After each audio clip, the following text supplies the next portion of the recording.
and welcome back to more The Legend of Zelda: Link's Awakening.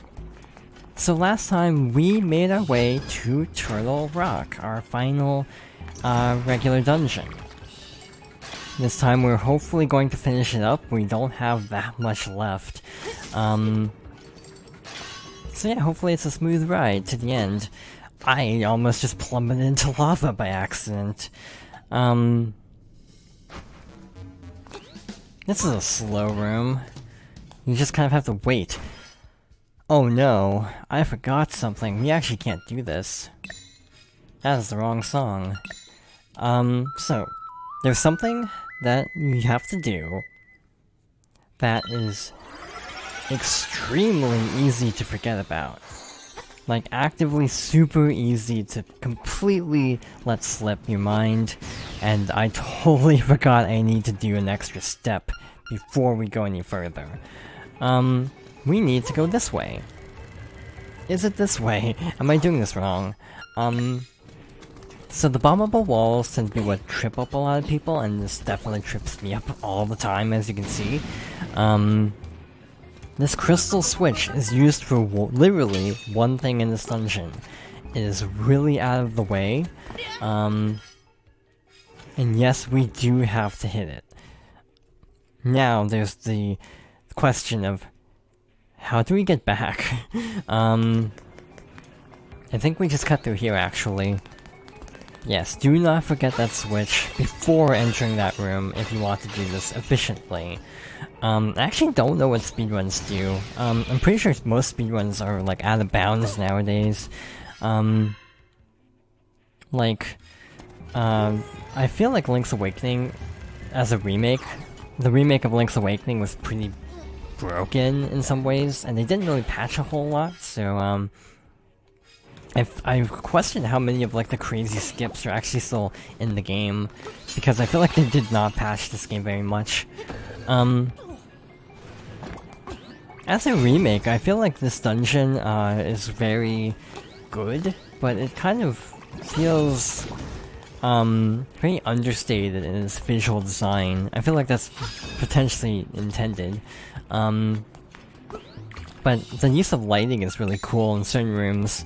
Obviously, I feel like on Game Boy, the whole lantern gimmick, or not is it a lantern? It's magic powder, in this game. Using magic powder to light things up is not as helpful because you can see pretty easily, probably in a Game Boy game. I actually don't know if that's true or not. I haven't played that version in the longest time. Last time I played it, I'm pretty sure was not even a full playthrough. I played a little bit of it years ago, because I was considering doing a Let's Play of it, and I was trying to kind of get a feel for it because it's kind of a complicated game.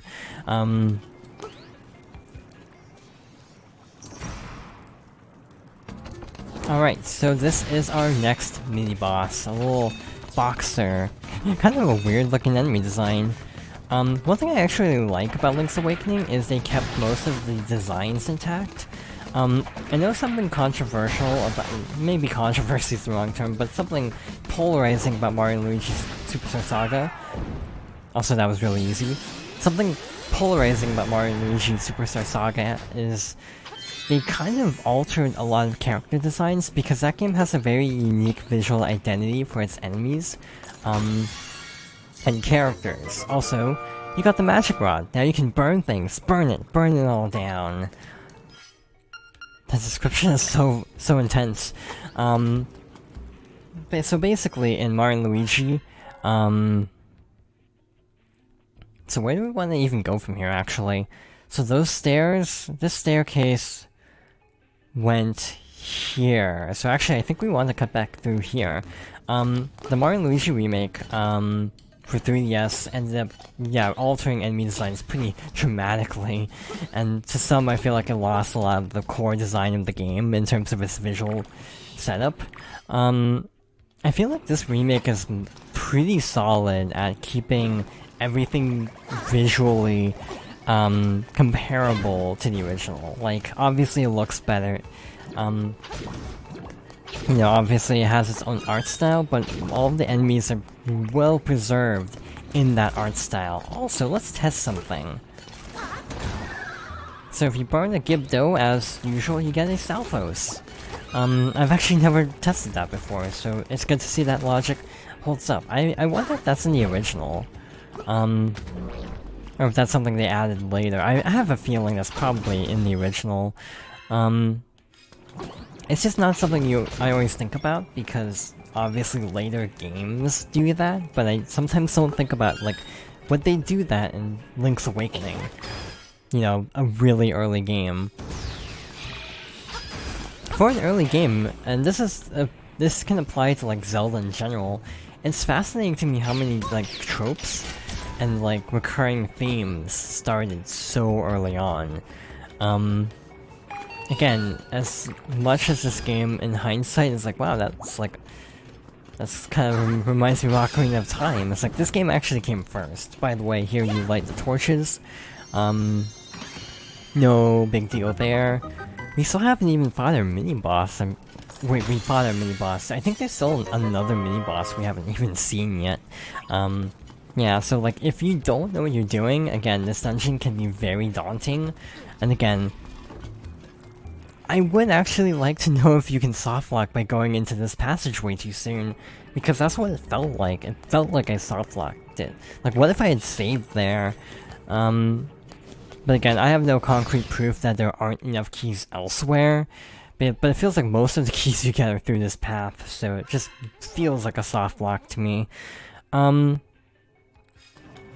next up, we need to put our magic rod to use. So I haven't gone through here yet, but when we go through here, we can find ice blocks. Obviously we can melt the ice with fire.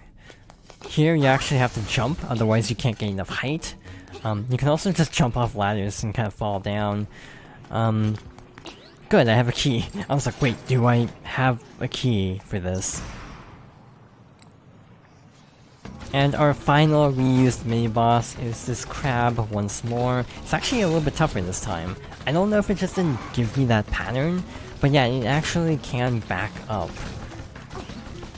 So it's a little bit harder, obviously also because you're missing a square there. I say, oh, this boss is a lot harder now, and it's giving me the easy pattern again. Again, it can go backwards, and I'm pretty sure it can actually do that in the regular fight. It just didn't for some reason, and again, it only did it once here. Again, I don't know what the heck is going on with this enemy. Why do I have a feeling I'm doing this entirely the wrong way? I cannot shake this feeling like I screwed this up. Okay, we're actually fine. There's different paths you can take, obviously. I took a really roundabout way. Most paths will get you to the right conclusion, obviously. But obviously, it's a little bit of extra work, a little bit of extra legwork at times.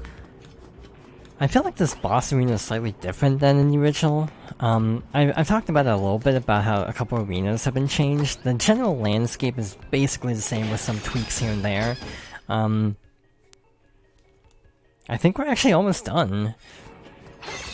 Obviously, one of the big changes is to the, the first boss, the room having breakable tiles instead of blank space.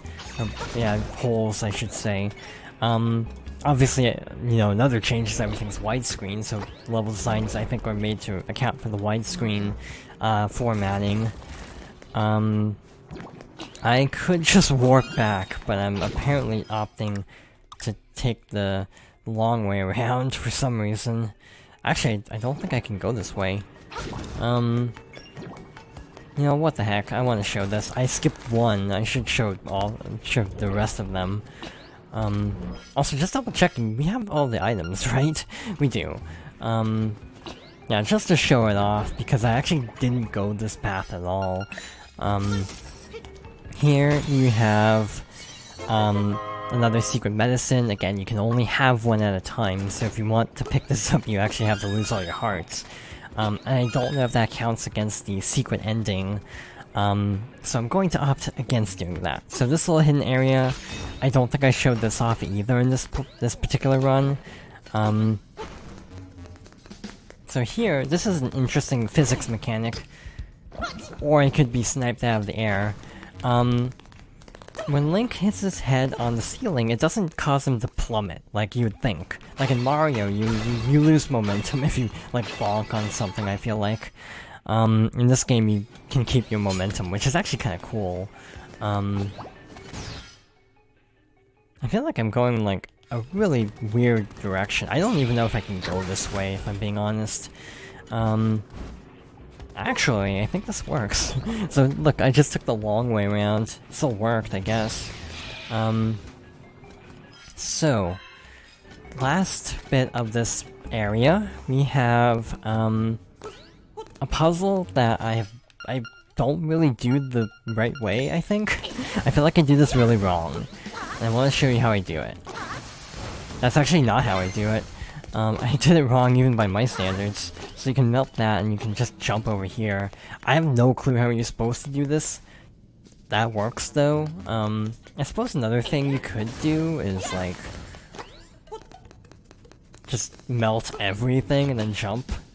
Because you can still make that jump, so I assume that would work. Here's another room that you can mess up if you're not careful. You actually have to do this. Otherwise you don't have enough blocks to make it.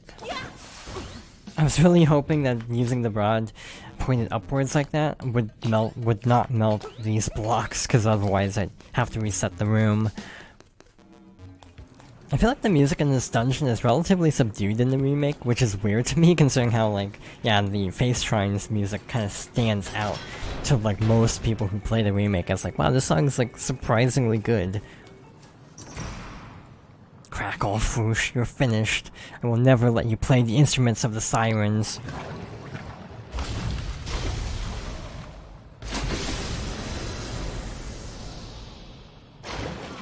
This is Hothead. Pretty easy encounter. Can we not use the sword? We have to use the magic rod, apparently. I feel like the magic rod is the least used item in the game, and I feel like it's kind of a shame. Because I like the fire rod and ice rods in Link to the Past. But it feels sort of underutilized. Like, I know we talked earlier about how it feels like power-ups are used really well. Crackle, why did you come here? If it weren't for you, nothing would have to change. You cannot wake the windfish. Remember, you too are in the dream.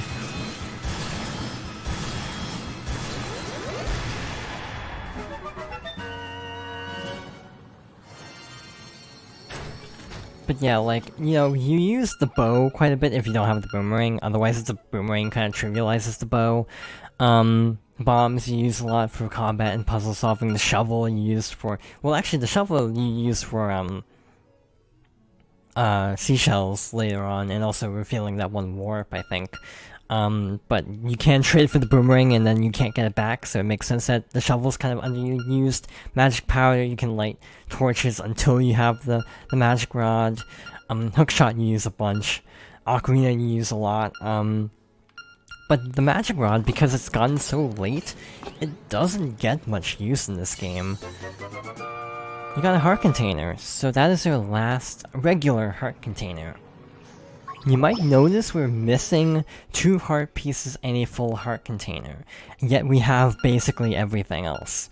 The reason is all 3 of those things are from Dompe's quest, so we will be getting those later.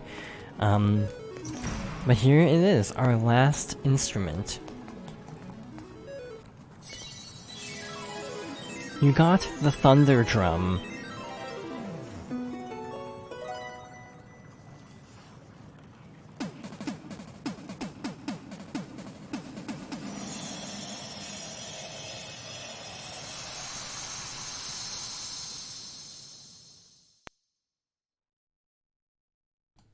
Egg. The egg on the mountain calls.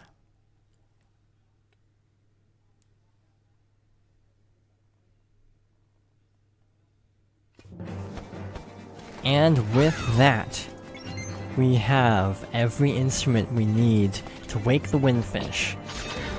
But we still have a little bit of prep work to do. I know I could have just used the ocarina, but like you never get a chance to use this warp. So let's use this warp, why not, right? Again, we're not ever gonna have a chance to use it again after this. We have no reason to come back here ever. So back to Ukuku Prairie. A few things I want to address that we will be doing after the main story. So, obviously there's chamber stones in the shop. And a lot of them. There are like 7 that all cost this much. So that's gonna be done later. Possibly off screen, because that is a lot of grinding. We have... inside the Trendy Game, we have more figures. We have a Spiny at the moment, but there's a ton more figures to place down. We'll be doing that as well later. Obviously I made a big point of this, so of course I have to bring it up again. And out of curiosity, I am actually gonna do this. Whether I actually go to catch it is another story. But I just want to see if it's there, taunting me, basically. Good, it's not there, so the temptation is gone. That's actually really good luck, so we can actually make progress here. Yeah, so we're gonna catch another old bear and get that chamber stone. Chamber stones from the shop, from the Trendy Game. There's several other chamber stones that I feel like I'm missing, but for now, we actually need to go to the village library. Dark Secrets and Mysteries of Koholint. Do you really want to read it? Round and round, the passageways of the egg. This book reeks of secrets. So, if you're playing this game on the original, you want to write it down. If you're playing it on Switch, take a screenshot of it. It will come in handy, very shortly. Thank you for everything, Link. You're the kindest boy I know. One day I made a wish to the windfish. What was the wish? It was... no, it's a secret. I mean, she already kind of alluded to her wish.